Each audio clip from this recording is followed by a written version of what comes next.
nosso mestre, professor Alexandre, hoje com um tema muito legal, muito bacana, um tema que tem tudo a ver com aquilo que nós acabamos de vivenciar, a Copa do Mundo. E aí, mas o que a psicanálise tem a ver com isso?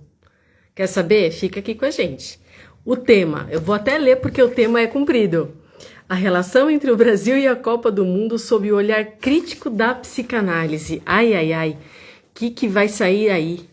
É um tema. Já mandou o convite? Já aceitei? Vamos ver, Ale. Recebeu aí? Opa! Bom Aí! dia! Cá estamos Tudo bem, nós. Ale? Tudo bom? Cá estamos. Tá, então tá bom. Assim, não tão bem porque o desempenho, vou te falar, hein? Que jogo foi aquele, hein? Brasil e Noruega. Para! De vilão, o Haaland, ou o nome dele fala rola, né? Ela Holland, rola. Holland. Rola. É, a Holland A entrou com rola. duas bolas e tudo. Ai, ai, essa piada não podia faltar. Não, a Holland entrou com Ale, as duas de bolas. vilão, de vilão, ele saiu como um mocinho. Ele é um rapaz simpático, não? Muito. Né, Ale? Que gracinha, Quem, assim. Depois eu fiquei quem não, acompanhando ele. quem não tá nada simpático é o futebol brasileiro, né? Assim, Não, a, a, dep- a depressão de não só sair da Copa, mas agora começar a ver o futebol brasileiro pós-Copa tá enorme. é, Quer dizer, é menos uma para frustração. alguns. Menos para Exato, alguns. como o Palmeiras, assim, né? Uhum. A gente continua bem. E Ontem eu assim, falava, tem tudo. Pode falar, ontem eu Ale. falava com um paciente, né, que é São Paulino, que o estado de São Paulo deveria, né, se reorganizar.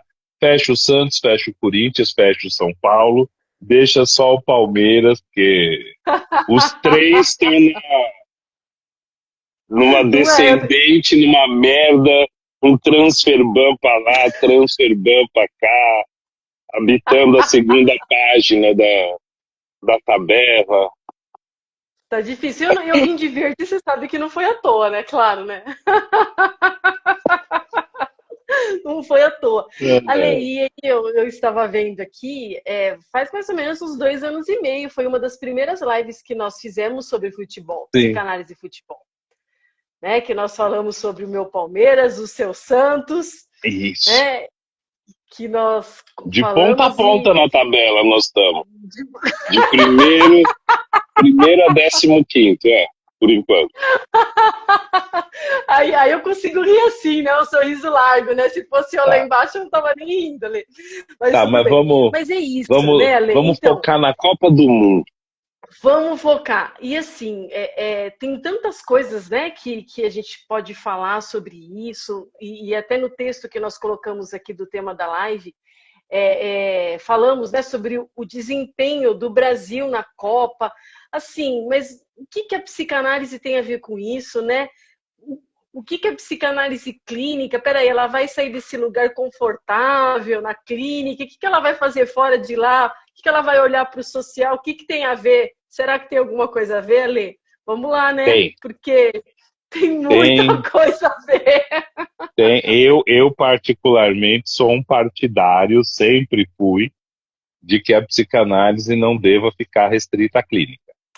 Claro que o Uhum, nosso local, né, de produção de conhecimento é produção, não é de uhum, aplicação do conhecimento, e os entendedores entenderão o que eu estou dizendo, né? Psicanálise é diferente de psicologia. Psicologia, a clínica, aplica o conhecimento. Na psicanálise, a gente constrói o conhecimento junto com o paciente, né? Claro verdade. que é o lugar, né, próprio, assim como é o lugar do hospital, é o lugar de uma ONG, é o lugar de um, né? Sempre que na rua, psicanálise na rua, faz-se clínica também, né? A clínica psicanalítica é o lugar de excelência dela. Mas, né, a gente também, e isso é uma tradição freudiana, eu milito nessa tradição desde 1990 e cacetada, né? é uma tradição freudiana pensar o mundo que está no entorno dos sujeitos, porque é este mundo que constrói os ideais aos quais os sujeitos estão submetidos na construção das suas identidades, né? Então a gente Uhum. tem muito a dizer sobre o mundo. Não se trata de uma pedagogia. Nós não vamos dizer, né, o que as pessoas devem fazer, mas a gente tem que compreender os ideais que estão presentes na cultura. Então, o tema, mais especificamente, não é só para falar de psicanálise e futebol. O tema é para falar da relação do brasileiro com a Copa do Mundo. Porque uma coisa que e Uhum. fui eu que sugeri o tema, né? Uma coisa que me saltou muito aos olhos, vou elencar aqui alguns fatos, né? Primeiro, e eu até escrevi, nós colocamos isso no texto, né? Fazem 24 anos que o Brasil não ganha uma Copa. Aliás, Isso, é. fazem, fazem 24 anos que o Brasil naufraga nas fases de mata-mata, seja oitavas de final, As quartas de quartas. final, semifinal ou a própria final. Fazem 24 anos. 24 anos representam pelo menos umas duas gerações, já, né? Se as pessoas falam de 2 décadas, gerações né? de 10 em 10 anos, que não viram, a não ser em vídeos do passado, não viram o Brasil ser campeão. E mesmo Meus assim, dois sobrinhos. né, por exemplo, e mesmo assim, essas duas gerações viram e participam, né, de uma série de atividades do cotidiano que, no momento da Copa, para o brasileiro, né, no momento pré-Copa, no momento da Copa para o brasileiro, se fazem extremamente presentes, né? A gente, até por influência de outras festas que costumam ter em junho, né? A gente pinta a rua, a gente decora as Sim. casas, as pessoas colocam bandeiras nas suas janelas, né? Os bares, os restaurantes, os lugares para os quais a gente vai assistir junto com outras pessoas se preparam para esse momento da Copa. Então, isso é uma E na década, observação. Fala. desculpa, Lê. E na década de 80, 90, eu lembro, 90, a gente assistia todo mundo junto na rua. Os vizinhos Sim, colocavam a TV na rua, né? A rua toda exatamente. pintada, cheia de bandeirinha, colocava uma mesa cheia de comida, né? Uhum. Todo mundo gritava junto. Era uma festa, era um evento mesmo, né? E todo mundo esperava. É. E hoje ainda, né? Você vê um monte de carro que Uhum. eu vi, né? Colocou bandeiras do Brasil esticadas no capô do carro, No quase como capô, uma roupa do capô do carro, né? é, É, bandeirinhas que as pessoas no colocam retrovisor, no colocava. retrovisor. E, assim, o brasileiro tem uma questão com o futebol e tem uma questão mais importante com Copa do Mundo, que é sobre. E uma segunda observação, antes da gente. Uma segunda observação. Com a pandemia, a gente começou a atender online, certo? Certo. Com o atendimento online, a gente não tem mais fronteiras para o nosso atendimento. Então, a gente Uhum. atende pessoa que está na Austrália, estou falando da minha prática, Sim. tá? Está na Austrália, está na Espanha, campeã mundial, tá na, eu estive na Argentina, pessoa que está nos Estados Unidos, onde a Copa estava acontecendo, entre outros lugares, como Canadá e México, México. pessoas que estão Uhum. na Alemanha, pessoas que estão na Holanda, pessoas que estão espalhadas aí pelo mundo, na Irlanda e por aí vai. A gente atende pessoas desses diferentes lugares, né? E você não ouve relatos desses pacientes que estão lá à distância, você não ouve relatos deles de que exista algo próximo ao que a gente faz aqui. Eu vou dar um Olha só. exemplo simples. O tema já estava definido, etc. Eu já tinha proposto Uhum. esse tema desde a última live. Ontem não, segunda, conversando com um paciente que mora em Madrid, né? E vamos deixar claro, né? Morar em Madrid não é a mesma coisa que morar em São Paulo ou Jundiaí, né? Não é a mesma coisa, né? Não. Existe nas cidades europeias um centro, que é o centro histórico, onde estão as construções mais medievais e as modernas, etc., que é base, isso acontece nos Estados Unidos também, que é basicamente onde está o comércio, o trabalho, a produção, blá, blá, blá, blá, blá, blá, blá. As pessoas moram em distritos, em comunidades, em bairros periféricos, afastados, um pouco afastados, mais afastados do centro, tá? Do centro. Então, isso é o tipo de habitação, né? De Da forma de ocupar, geografia lá. Uhum. forma de ocupar o espaço. Enfim. Então, esse paciente de Madrid, ele falava, tirando o centro, onde eles fecharam aquela praça para passar o jogo e para que as pessoas pudessem depois comprar, fecharam ruas, etc., botaram um telão, que isso é uma coisa que a FIFA faz.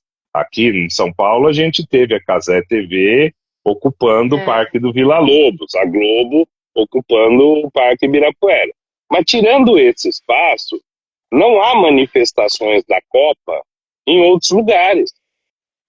Não há. Assim, ele não ouviu durante o jogo, depois do jogo, pessoas gritando na janela. E eles foram campeões. A Espanha foi campeã mundial, para quem não sabe. Né?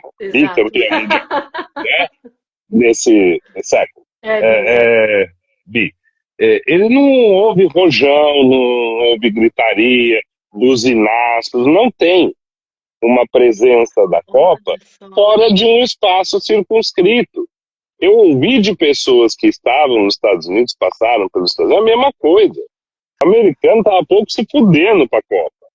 No início da Copa, inclusive, eles deram mais importância para a final da NBA, que foi um time de Nova York que ganhou, e o Brasil estava hospedado ali na região, entre outras seleções.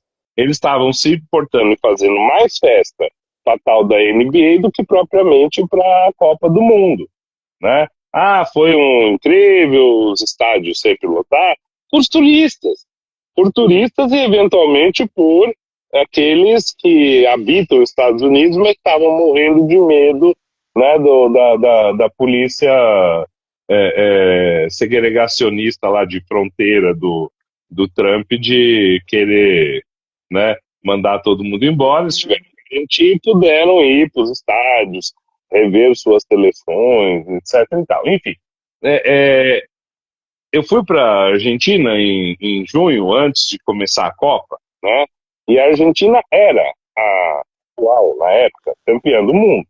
Então, tirando o aeroporto, tirando a presença em algumas poucas, tá? Não maciças, algumas poucas lojas, né? Que tinham camisas da seleção argentina, eles tinham, obviamente, réplicas para você comprar da taça, né? Dessa taça da Copa do Mundo. Tirando essa presença meio que marginal ali no cotidiano, você não via outros traços da Copa do Mundo. Você sai do Brasil, que está tudo já decorado para a Copa do Mundo, você vai para um lugar que, apesar de eles serem os atuais campeões, sim, fizeram uma festa, mesmo a Argentina tendo perdido, fizeram uma festa que a gente viu ali na praça em Buenos Aires, perto na grande avenida lá 9 de Julho, que tem o obelisco deles, fizeram uma festa gigantesca, jogadores que voltaram para lá, né, foram recebidos, fizeram uma passeata, mas tirando isso, não mexe no cotidiano. Outro detalhe que eu estava quase esquecendo, eu falei na segunda com esse paciente, a Espanha foi campeã mundial no domingo. Você acha que teve day off na segunda? Imagina, pelo que você está falando, do jeito que eles são lá, aqui a gente ia querer a semana Você inteira. acha que teve próxima. day off? Né? Então, assim, o que tem? O que acontece, né? Que o brasileiro, e eu não estou falando do futebol cotidiano, tá? O que acontece com o brasileiro que, inclusive, a gente escuta muita gente dizer isso hoje em dia, né? Eu não gosto de futebol, não me importo com futebol, Sim. mas quando chega a Copa do Mundo, A o que que Copa. acontece com o brasileiro que a Copa mobiliza? Desde gerações que nunca sentiram, viram o gosto, né, de ser campeão, bi, tri, Campeã, tri, tetra. Uhum. tetra, ou penta, ou hexa, se bem que agora não podemos perder a piada, é hexa, Nós somos, somos é hexa, Hexa, claro. somos hexa, Somos. né? Hexa perdedores, as 6 Copas do Mundo que a gente não sabe Ai, o que é de ganhar qualquer uma Copa forma, do Mundo. o Essa Hexa já piada, estava garantido, né? essa piada eu tirei daquele, sabe aquele gatinho do Facebook que tem aquelas sacadas Ah.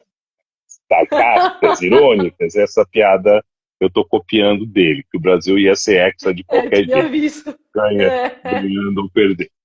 É isso. O que que acontece com o Brasil? Essa é a pergunta. O que que acontece com o brasileiro numa Copa do Mundo? A gente para o trabalho para assistir. A gente queria, se fosse campeão, não queria um dia de folga na segunda-feira. A gente ia ter a semana de folga se o Exato. Brasil tivesse chegado à final e tivesse sido campeão, né? O que que acontece com o brasileiro? Então, Uhum. de novo, vamos retomar, né? A psicanálise tem muito a dizer sobre a constituição da identidade, porque Uhum. nós temos a missão de compreender os ideais da cultura que submetem os sujeitos, que subjetivam, né? Para usar um termo técnico mais bonito, né? Que subjetivam. Em torno desses ideais, as pessoas se constituem, né? Então Sim. ainda restam ideais, né, na nossa cultura que atrelam a identidade brasileira ao futebol. De onde veio isso? Porque isso não é uma verdade universal. Exato, você acabou de falar, né? Você acabou de Não trazer é as universal. diferenças, né? Não, e hoje, como nós Uhum. temos cada vez mais distância de sermos campeões do mundo, hoje cada vez menos você vê pessoas que são tão assim apaixonadas por futebol, como por exemplo nós dois aqui. Pessoas que Sim, viveriam sim. muito bem sem saber que futebol existe. E detalhe, nós vamos ter uma Copa do Mundo o ano que vem, né? Que a Globo não parou de repetir, a Cazé não parou de repetir, é, depois que a gente saiu da Copa, depois que fomos eliminados pela Noruega. O que acontece? De onde vem essa idealização de que o futebol é parte da identidade, é uma parte importante, é uma parte constituinte da identidade do povo brasileiro? Então, analisar os ideais, refletir sobre os ideais, criticar esses ideais que estão no nosso entorno político, cultural, socioeconômico, que constituem as subjetividades, isso sim também é uma tradição da psicanálise, também faz Sim. parte da psicanálise, né? Eu sou dessa abordagem, todo mundo que me conhece sabe que os meus trabalhos em mestrado, né, foram, desde a final da graduação, foram relacionados a essa tradição da psicanálise. O Freud sempre fez a clínica, e nós não estamos aqui marcando que a clínica é desimportante, muito pelo contrário, né? Mas Claro. ele sempre esteve preocupado também em entender a cultura. Desde textos mais antigos dele, com uma carta trocada com uma correspondência trocada com Einstein para entender por que a Hum. guerra, passa pelo totem e tabu, mais além do princípio do prazer, futuro de uma ilusão, mal-estar na civilização, Moisés e o Psicologia monoteísmo, das massas, né? das massas e análise do eu. Então, tem Jamais. muitos textos que compõem essa tradição da psicanálise, e é a eles que eu estou me referindo quando eu digo que a gente precisa pensar essa relação do brasileiro com Copa do Mundo. Em que momento este ideal, né, essa idealização, essa acoplagem do futebol à identidade nacional surgiu? Isso é Então, importantíssimo. sim, porque é muito interessante isso também, né, Lê? Porque se a gente vai pegar esses textos que o Freud escreveu, que você acabou de dizer, a gente sempre percebe nessa questão, no próprio mal-estar da civilização, que a gente sempre traz aqui, é um texto sempre base para a gente, né? Psicologia das massas e análise do eu, do ego. Sempre está falando de um movimento de grupo, né? Ou que começa com uma pessoa e aquela pessoa a gente tem a identificação, né? E aí passa a, entre aspas, contaminar todo mundo, né?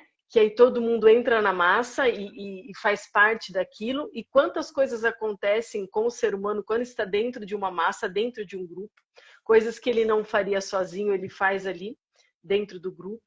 Mas por que com o futebol, talvez, e aí você trazendo, estou pensando aqui, né? E você trazendo esse questionamento, a gente precisa pensar na questão atual política também, né? Porque tem, como anteriormente tinha uma questão na gestão anterior, vamos falar assim, no mandato anterior, tinha uma questão muito paterna, muito imposta paterna, né? Eu percebo também, posso estar errada, tá? A minha percepção é que parece que nessa gestão as coisas ficaram um pouco mais, assim, muito mais soltas. Tem um desamparo muito grande. Eu percebo as pessoas mais perdidas, assim, sabe? Sem tantas orientações. Não que antes era o melhor e era o suficiente, não é isso que eu estou dizendo. Mas eu trago uma reflexão assim: será que talvez essa questão do futebol não entra aí como um fato de ser um caminho, né? Uma busca? A questão é política, é exatamente isso, Dá. Só que aí você tem pouca idade ainda para dar conta do entendimento dessa política. Bora Né? lá. Infelizmente, para isso, você é muito novinha. Né? E isso fez parte dos meus estudos de mestrado, que eu também era muito novinho, né? Eu só tenho 56, fez parte dos meus estudos de mestrado, porque foi a época que até os sociólogos e os historiadores, eu fui contemporâneo desses, que começaram a estudar o futebol, porque o futebol nem podia ser estudado. Tá? Do mesmo jeito, vamos pegar um gancho aqui, do mesmo jeito que a gente vê notícias, e agora vamos ver essas notícias com mais frequência do que nunca, porque o Brasil sediará, a partir do ano que vem, uma Copa do Mundo de futebol feminina, que nós vamos ver notícia que as mulheres até 1970, 1980 eram, por lei, proibidas de jogar futebol, né? Então, era proibido você tomar o futebol como objeto de estudo. Olha. E não sei ainda o quanto isso não é um tabu. Então, quando eu comecei a fazer minha dissertação, foi o momento que começaram a ter obras de sociologia, de história, de antropologia, também sobre o futebol. E todos foram e somos uníssonos em identificar a raiz política da marca do futebol como um dos alicerces fundamentais da identidade do povo brasileiro. Né?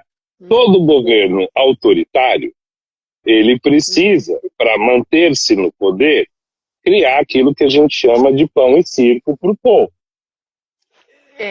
Exato. Tá? Então, a tua referência ao governo anterior, ao atual governo, é um tanto quanto partidária desse pão e circo.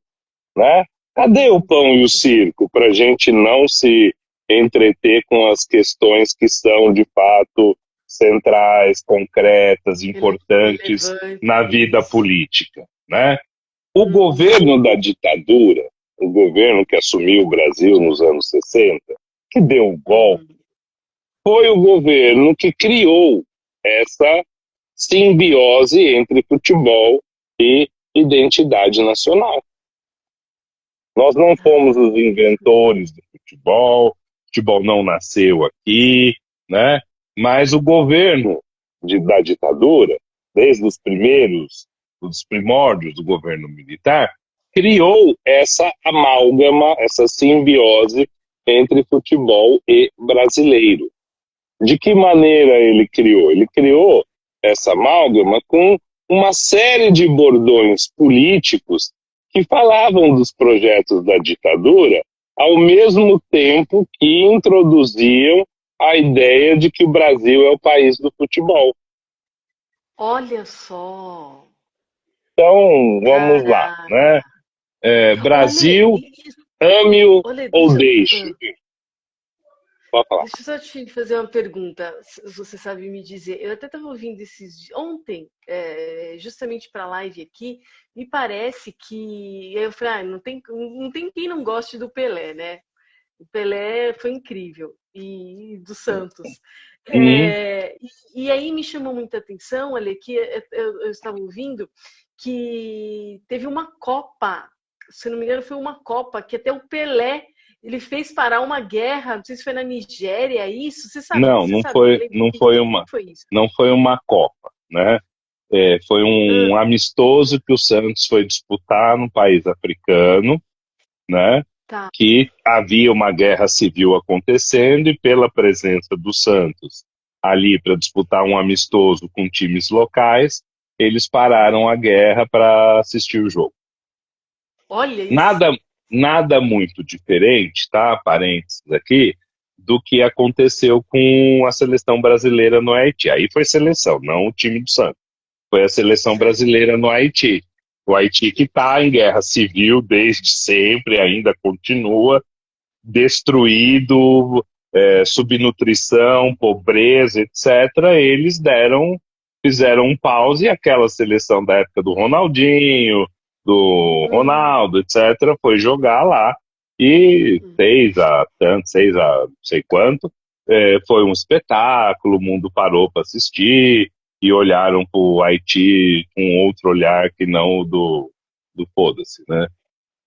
É. O futebol tem este poder, né? Então, Mas por que que ele foi simbioticamente, né, traduzido na identidade do brasileiro? O Brasil, nós somos o país que melhor joga futebol no mundo? Não mais há não, muito tempo. se Há muito fosse tempo. exato, Eu, exato. eu, se você me perguntar se eu quero assistir o campeonato brasileiro, o campeonato inglês, o campeonato francês, o campeonato holandês, alemão, espanhol, eu vou dizer que eu prefiro todos os outros, né? Uhum, Durante a Copa eu exato. escrevi para mim mesmo, escrevi para mim mesmo, né? Algumas reflexões sobre como as novas regras da FIFA, Aham. várias, né? Do Iriam tempo, produzir mudanças significativas no jeito que a gente está praticando futebol, né? Porque assim, sim. a cera, a ficção, ou vamos pegar o exemplo melhor, o Neymar Cai, né? É. Ele não Não existe pode mais. com essas novas regras. Você vai ficar caído, caindo, você vai passar minuto fora. Se eu tiver que Exato. parar o jogo para chamar o médico, você vai passar um minuto fora, né? Até para cobrar o Quantos? escanteio, cobrar falta, Ah, tudo, né, Li? tudo. Então eu escrevi para mim mesmo uma reflexão sobre, Ah, mas, que legal. somos os melhores? Não, temos muito a aprender com todo mundo. Temos a aprender, aí fazendo mais um parênteses, com a Espanha. Eu tenho a Que jogo. clareza, para mim é uma clareza, que a FIFA dessa vez escolheu sim o melhor jogador do Mundial, a pessoa correta.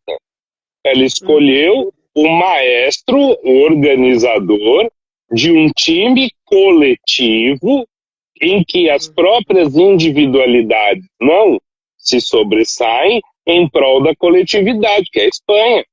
É o tal do Rodri. uhum. O que a Espanha fez com a Argentina na final, ela Não, fez com a França na semifinal, ela fez com todos os outros times que ela jogou.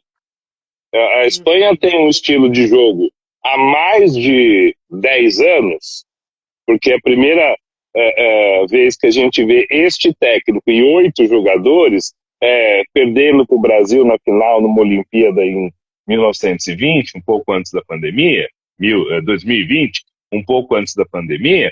Esse grupo está junto e praticando um estilo de futebol que cada vez mais que eles fazem o seguinte: eles entram em campo, ficam tocando a bola entre eles, Ora eles vão para o ataque, ora eles recuam quando não dá para ir para o ataque. E eles dizem para o adversário assim, ó, eu vou ficar aqui tocando a bola, fazendo o que eu quiser fazer, beleza? Se por acaso você pegar na bola, eu vou te dar de 15 a 20 segundos para eu tomá-la de volta, beleza? Incrível, incrível. Mbappé, Dembélé, Olise, Doué, ninguém jogou. Messi não jogou contra Nada. eles, né? Contra a coletividade, contra o futebol coletivo, futebol solidário. Eles não deixam o time adversário com a bola. E eles não são violentos, eles não fazem falta, eles simplesmente marcam, tiram a bola, retomam a bola e vamos tentar agora fazer um gol. E foram 20, afinal, 20 chutes a gol da Espanha, 0 da Argentina, né? Então, somos o país que melhor joga? Não, e não há muito tempo. A gente fica apostando em heróis nacionais e individualidades que cada vez mais são seres solitários que nadam sozinhos num oceano de incompetências, né? Porque não é só a situação política do Brasil. A CBF teve um monte de bandido na sua gestão e eles foram sendo depostos nos últimos 8 anos. Sim. Né? Nós não temos técnico, quer dizer, agora temos, mas nós não tivemos técnico, não tem investimento num futebol de base. As seleções de base do Brasil, que eram sempre muito campeãs, foram relegadas a um terceiro plano, precisamos retomar isso. Mas, enfim, não é disso que se trata. Vamos voltar para o tema. Por que o futebol está entrando? Eu só queria trazer uma coisa, duas, aliás. E esse estilo da Espanha jogar, até meu marido falou, né? Isso também eles já fazem no futebol de base deles lá na Espanha. É o mesmo estilo, né? E uma outra coisa que você trouxe também, que é muito legal falar dessa coletividade da Espanha, que é exatamente o oposto que nós vimos no Brasil, no time do Brasil, onde a gente via cada vez mais o individualismo querendo brilhar, querendo resolver tudo sozinho, tendo a outra pessoa do lado ali para tocar, e não. Né? E aí entra numa questão que não tem como a gente não falar, uma questão muito narcísica, né? Uma questão muito de onipotência, né?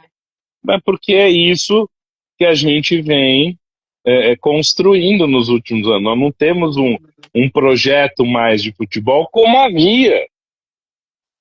Nós tivemos a seleção que a gente mais idolatra, mais idealiza de 70, né? Que o técnico que o Zagallo assumiu depois do Aimoré, etc. e tal, ele pegou um monte de mega, hiper jogadores e colocou cada um deles para exercer funções diferentes das que eles exerciam em clubes em prol da seleção. E funcionou, que foi uma maravilha. Né? Funcionou com uma beleza, mas é isso. Então, o que acontece? Né? Nos anos 60, nos anos 70, a ditadura militar criou uma série de bordões, não só para se perpetuar no poder, né, como para vender a ideia de que o futebol era a grande paixão nacional. Olhem para isso, não olhem para o governo. Né? A ditadura militar organizou campeonatos brasileiros com cerca de 100 clubes, Thaís. Por quê? Existia um termo comum, onde a arena vai mal, um time no nacional. E foi fato isso. Então, onde a política, né, do governo militar era o partido da arena, onde ela ia mal, eles traziam um clube para o futebol nacional. Brasil, ame-o ou deixe-o, 120 milhões. Como que você nunca ouviu 120 milhões em ação para frente Brasil? Então, bora seleção. Vamos seleção. Não são 120, acho que são hoje em torno de uns 250, 300 milhões. Mas eram bordões, né, que politicamente criaram. Essas coisas não são naturais. Quando a gente fala de ideais da cultura, Nós estamos falando de coisas que são criadas, que não são Piadas. naturais. Tem uma Nós, so, intencionalidade, né, Lê? nós vivemos esses efeitos até hoje. Então, toda a nossa passionalidade com o futebol tem a raiz aí na história. Quando você fala do Olha só. governo anterior, né, do amparo de um pai, etc., é porque ele idolatra exatamente, cansou de repetir isso, né, o quanto ele é debitário, e é o filhote dele agora, dos tempos da ditadura. O quanto a gente Sim. flerta nessa veia política, né, com o retorno dos Estados Unidos, do investimento exclusivamente norte-americano, para a gente voltar a ser grande. Que foi, eu sempre falo isso, né, foi a segunda colonização. O Brasil teve uma primeira colonização dos portugueses e, na época da ditadura, teve uma outra colonização dos americanos. Até uma festa nacional, né, que a gente fala que do espírito, o tal do forró, tem raiz americana. Olha só. Uhum. For all, né?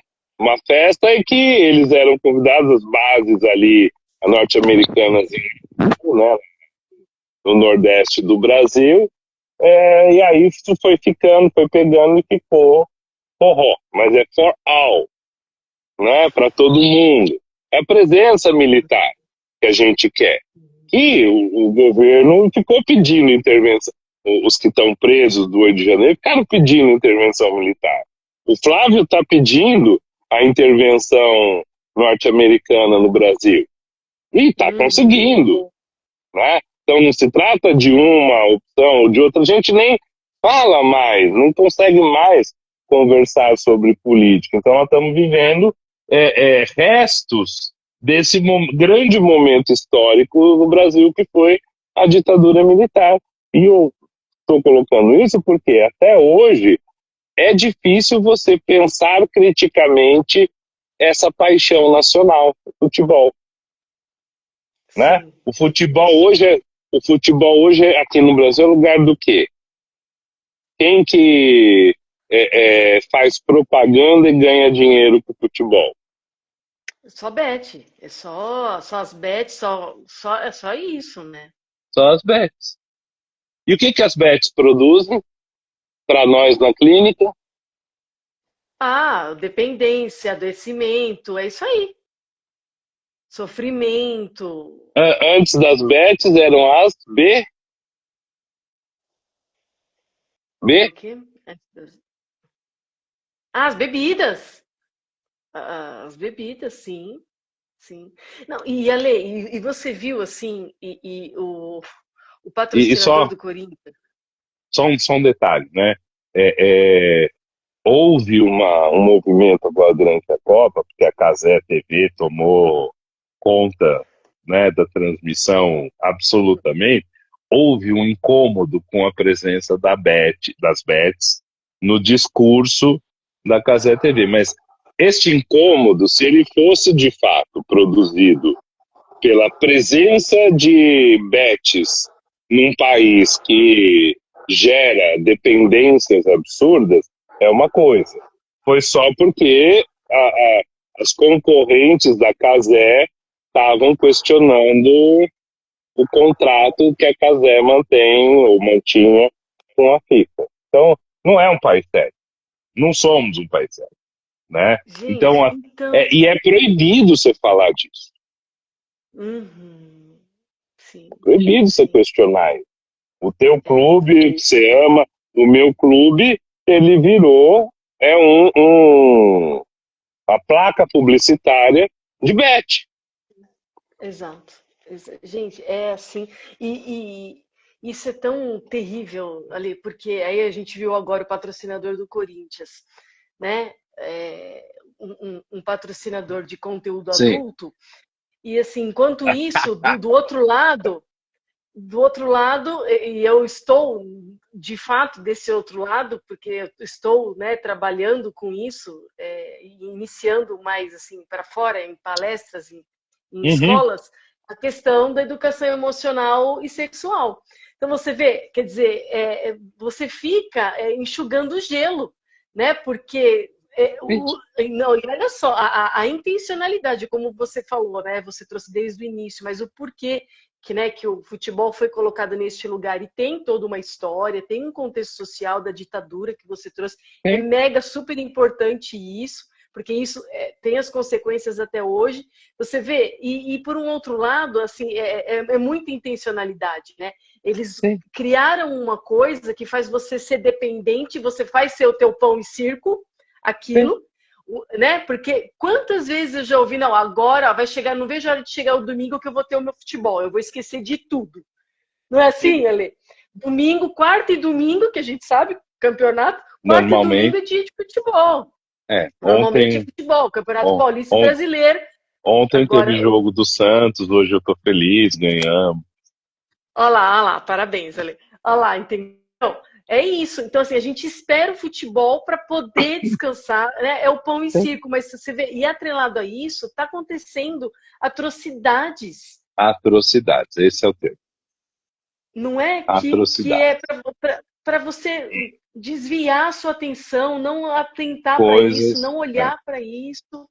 Coisas que não podem ser criticadas, não podem ser questionadas, porque movimenta um comércio assim absolutamente absurdo de coisas que estão erradas. Ah, mas a Bet tem no mundo inteiro? Sim, tem no mundo inteiro, né?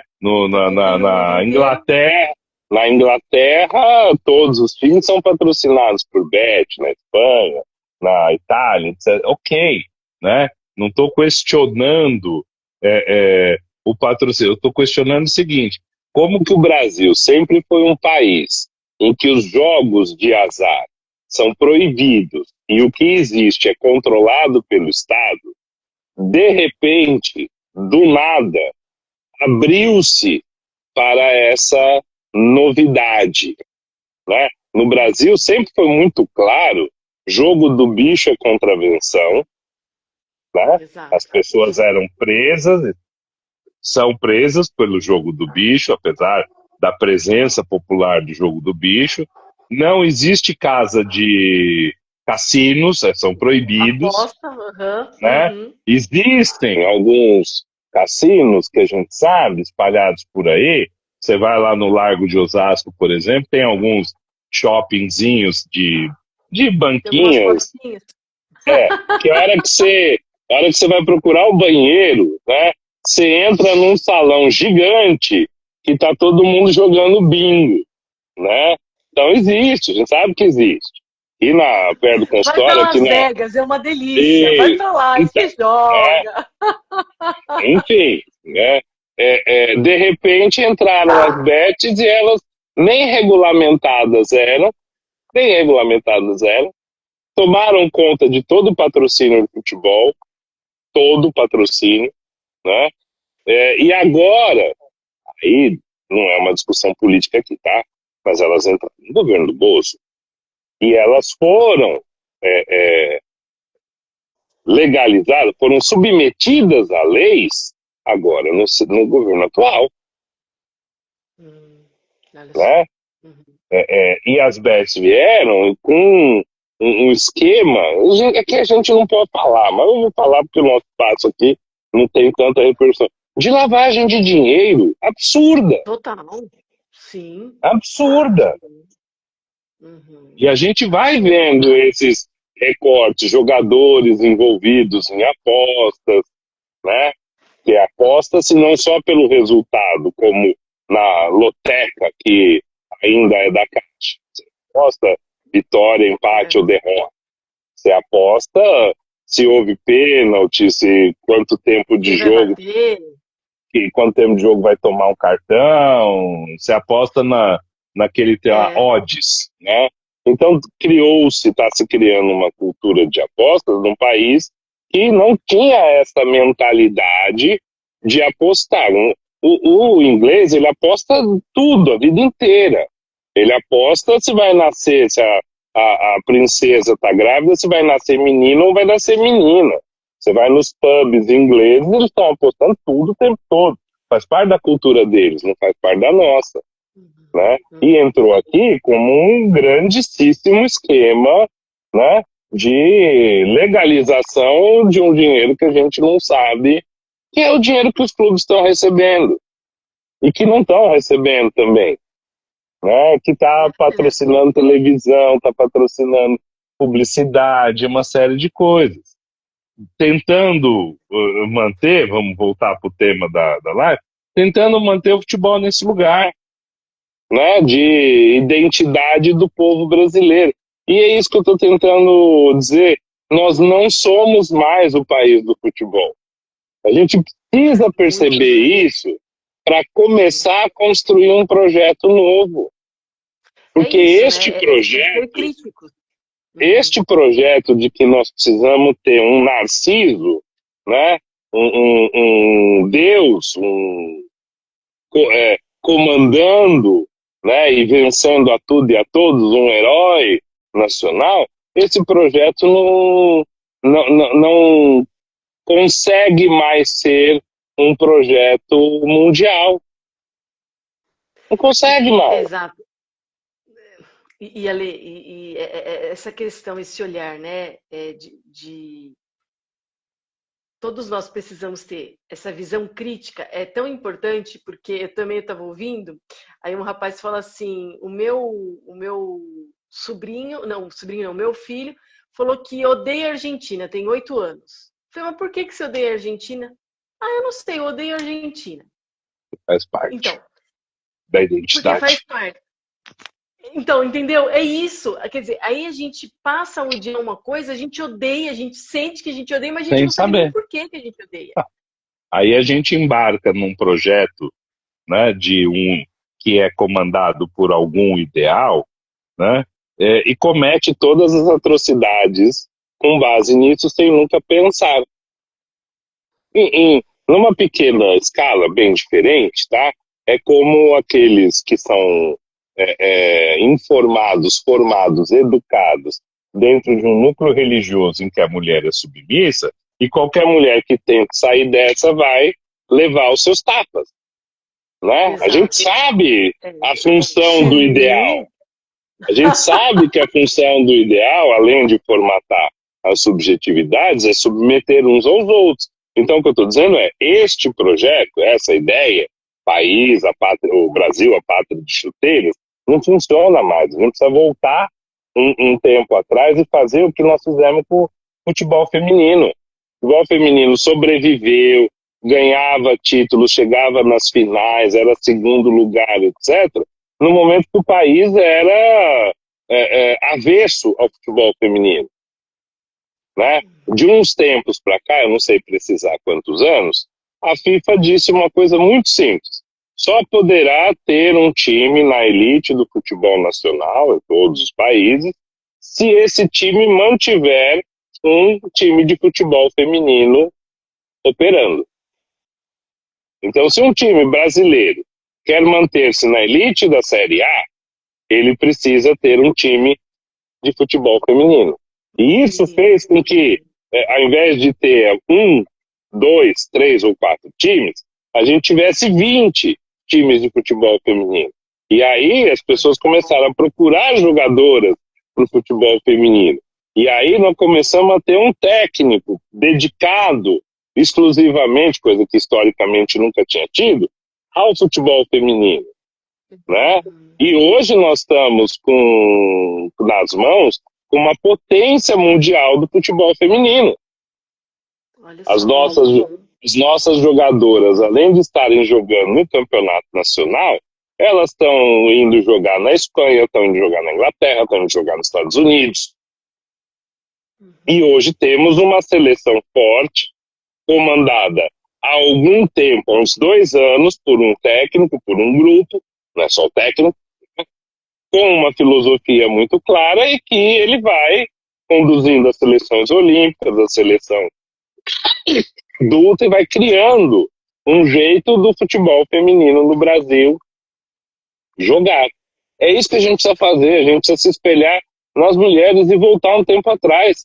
A gente precisa começar a formar de novo as bases Um dado que me saltou aos olhos, essa seleção da Espanha, né, depois da geração de 2010, que eles haviam sido campeão, esta seleção tem 70% da sua base nos clubes de formação do Barcelona, do Osasuna, dos times de lá. Né? Enquanto os times profissionais trazem milhões de estrangeiros, as bases estão sendo formadoras dos atletas. Então não é à toa que o técnico, que era o técnico olímpico, virou o técnico da seleção principal e vem construindo esse trabalho maravilhoso. Não é em cima de um ídolo, é em cima de 26 ídolos. É em cima de um projeto de futebol. Que lindo, assim, tudo isso que você está trazendo, porque é incrível o fio associativo, né, Ali? Você começou trazendo essa questão do porquê da ditadura, né, que tem aí, falando exatamente, vamos olhar para a base, é onde começou? Isso. E agora, no final dessa live, você está trazendo exatamente a questão da Espanha, a questão do futebol, principalmente feminino, das bases, que é isso. Né? Quer dizer, a gente falou durante essa live toda muitas coisas, mas nesse mesmo fio associativo de vamos ser críticos, vamos olhar para a base, vamos olhar de onde surgiu, o que aconteceu e o que hoje nós estamos fazendo aqui com isso.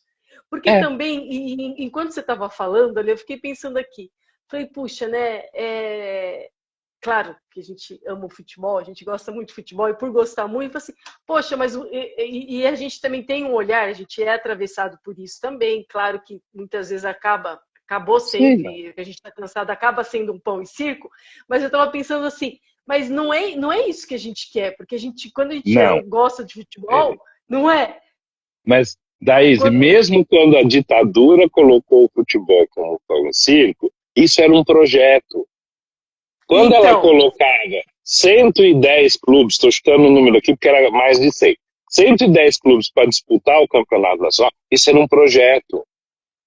Né? Isso fazia com que os locais em que a arena ia mal, o futebol crescesse a ponto de sustentar essa política.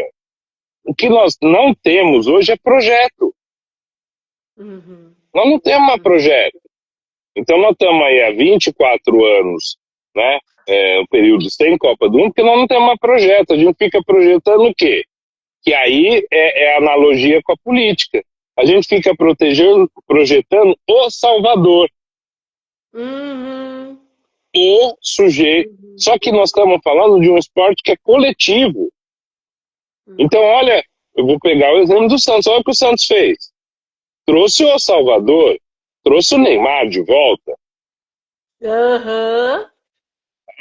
E fizeram toda a construção da imagem do Neymar como o príncipe herdeiro do Pelé, porque o Pelé tinha acabado de morrer. Legal, acho incrível ter o Neymar. Só que não tem um grupo para jogar com o Neymar. Tá junto. Não tem um grupo. Pelo contrário, o Santos, né? Foi fazendo investimentos em atletas e ex-atletas de outros clubes para jogar, porque estavam disponíveis no mercado, e estamos com uma dívida trilhardária com o Neymar e com todos os outros, e cheio de transfer ban. O Corinthians trouxe o Memphis também, trouxe né? E o que eu estou dizendo é isso, não se faz um time, não se faz futebol, né? Em torno de uma idolatria, assim como não se faz a política.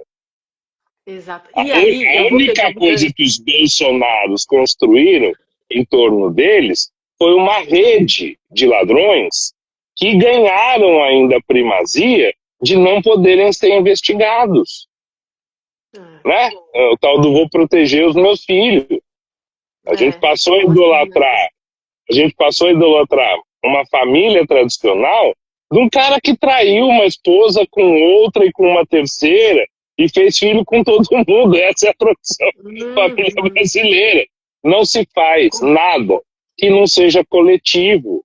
Esse é o exemplo da Espanha, e eu vou dar uma palmatória, o exemplo do Palmeiras. Não E aí, importa, uhum. não importa quem é. Qual é o principal jogador do Palmeiras? Hoje, então, o Hendrick saiu, fofinho, eu amava, mas Abel é um time, Ferreira. né? E eu ia falar do É o Abel. Abel Então, por Ferreira. quê? E você viu Teve o um. que o Flaco Lopes fez? Não, eu vi uma notícia ontem que me chama muita atenção, Ah, né? Celulares estão abolidos, né, das categorias de formação de atleta. Vocês vão ler livros, vocês não vão ficar ai, que lindo. batendo punheta no celular. Olha lá. O Abel inaugurou um espaço na academia para que a molecada leia. Que graça. Então, Ai, que lindo. o principal ídolo do Palmeiras é, há É o alguns Abel, anos, o técnico. o técnico. O Isso é técnico fato, é verdade. que tem uma filosofia de jogo coletivo. E o atleta que venha, que pode ser o top foda, o Flaco, aquele colombiano lá, o Arias, o Felipe Anderson, ah, você se adapta à filosofia. Se não se adaptar a essa filosofia de jogo, você não nos interessa. Olha, o Hendrick foi vendido em nome dessa filosofia. Foi. E você Enfim, viu que lá. Então, para eu encerrar também aqui a minha parte, é é. isso que é lindo, porque você vê ele trabalhando o coletivo. Isso, Quando a Espanha estava levantando a taça, só tinha um lá da Argentina. Quem que era? Do Palmeiras. sim. E Olhando. olhando, Porque os aí outros dele, viraram quando as. ele voltar, se ele fizesse igual, ele ia tomar uma carcada do Abelzinho. E, os outros viraram as costas, o Paredes foi lá bater no atleta da Espanha. Assim, um show de horror. Um show de horror. É, Mas enfim, é. Mas Era é isso, sobre isso. né? É tudo isso aí. Tudo isso misturado. Ale, Agora nós daqui vamos 15 dias, pro dia agosto, né? Agora é um dia em agosto. agosto, né? é, Isso. dia 5 de agosto. 5? Tá. Aí eu vou Isso. abrir a caixinha, o pessoal votar no tema, fazer a sugestão e a gente fazer a votação. Muito obrigada mais uma vez Beijos. e obrigada a todos vocês. Até.